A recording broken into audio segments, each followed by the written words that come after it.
Jose Mari Iparragirre poeta, bertsolari eta musikariaren bi estatua esanguratsu daude Euskal Herrian. Bata Urretxun bere jaioterrian eta bestea Gernikan.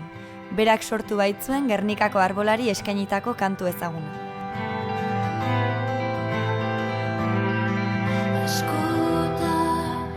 Marmola, harria, brontzea.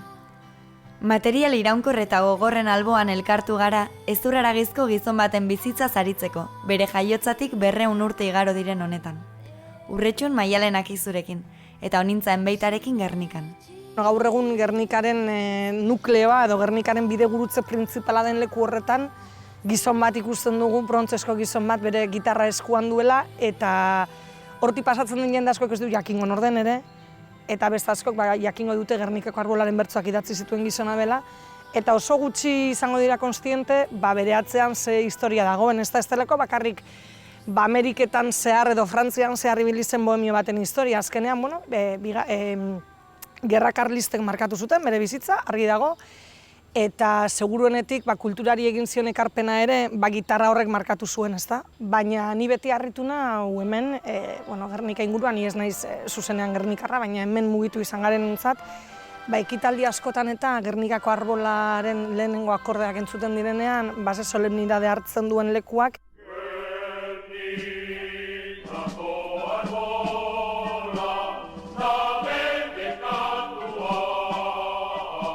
Horrek beti harritu nau, jendea zutik jartzen da, ez? Gernikako arbola kantatzerakoan, hemendik kanpo ez diotalako, ez dute esango hemendik kanpo errespetu hori ez dagoenik, euskaldunek ez daukatenik errespetu hori Gernikako arbola kantuarekiko edo bertzuekiko, baina hemengoa iruditzen zait bereziki errespetatzen dela edo solemnidade oso berezi hartzen duela. Egia da Iparragirre bat zela pertsonaia bat, kanpoan asko ibili zena, Ameriketan egon zen, Europan zehar, eta Urretxun bukaera aldera egon zen, baina hala ere oso goraipatua dela hemen, ez? Egia bere estatua herrin bertan egon izanak eta erraldoia ere badaukagu festa guztietan ateatzen dena eta bere plaza bate badago eta bere institutua ere badago, bertso paperak egiten dira Iparragirren izen, orduan figura bezala badago, gero hortik aurrea bere kantak eta bere bizitza zenbateinoak egun, igual hainbeste ez. Bakite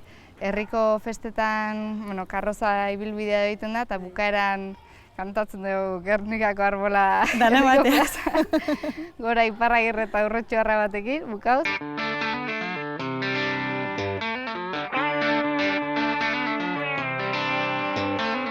Urretxun jaio zen Iparragirre, baina ez zen leku batean geldirik egoteko gizona.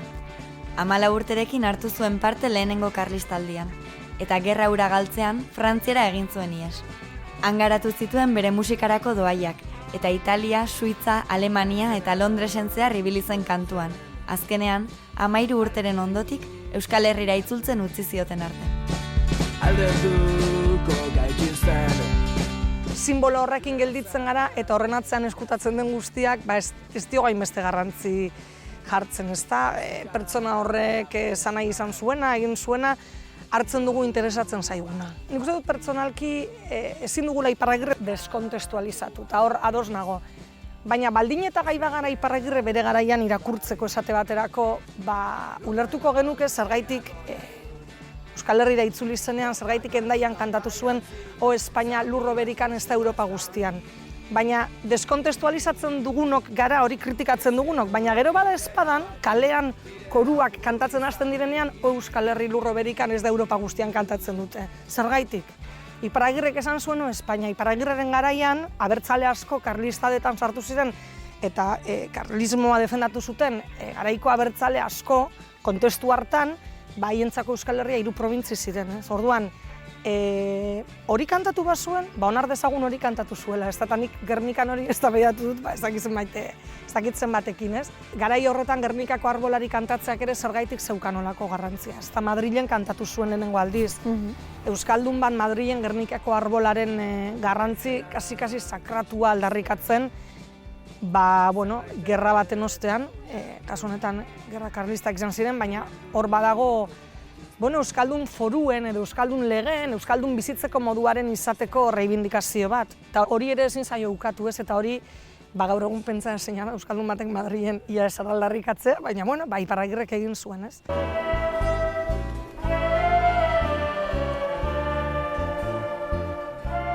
Bigarren erbestealdi bat ere izan zen Iparragirreren bizitzan.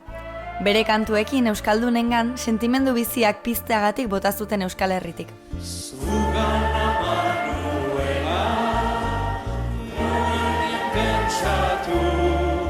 Espainian zehar ibili zen, eta handik itzultzean ezagutu zuen bere emazte bilakatuko zen Angela Querexeta. Argentinara joan ziren bizitzera, baina bertsolari erromantiko honek ez zion bizimodua erraztu emazteari, zentzu askotan.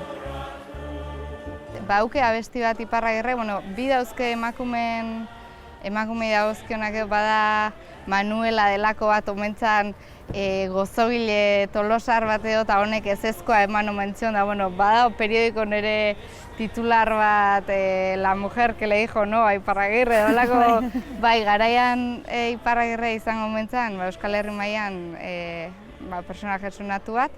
Eta Angela izan zen, 17 urtekin edo ustez ezagutu zela Iparragirre, Iparragirreko 35 edo zituen orduako, eta Angela hau zerbitzari edo, honekin ezagutu eta erabat maitemindu zen, beak aitortzen do hala. Testigantza oso gutxi dago Angelanak.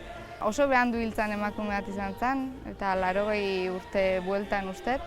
Eta azkenengo urtetan, diru premi izugarrekin Uruguaiko kazetariren bat edo elkarrizketa bat elkarrizketatua izan zen, eta haren testigantza bakarra orduko ahotsuri daukagu, eta ordunari kontatzen du, nola Iparragirre ezagutu zen, nola ze kantari fina zen, nola zen tipo bat, egun osoa bertxotan pasatu zena, eta gero kontatzen du, nola Ameriketa junda, miseria handi pasagarra izan zituzten, beste Iparragirre hauzalako hartzain bezala hasi zian eta ardik zaitzu zituen alan moduz, taberna bat ireki zuten da trago dana bere kontua, eta 8 seme alaba Angelak atea zituen, eta gero Iparragirre buelta duzan, eta beak antxe buko zen bere bizia.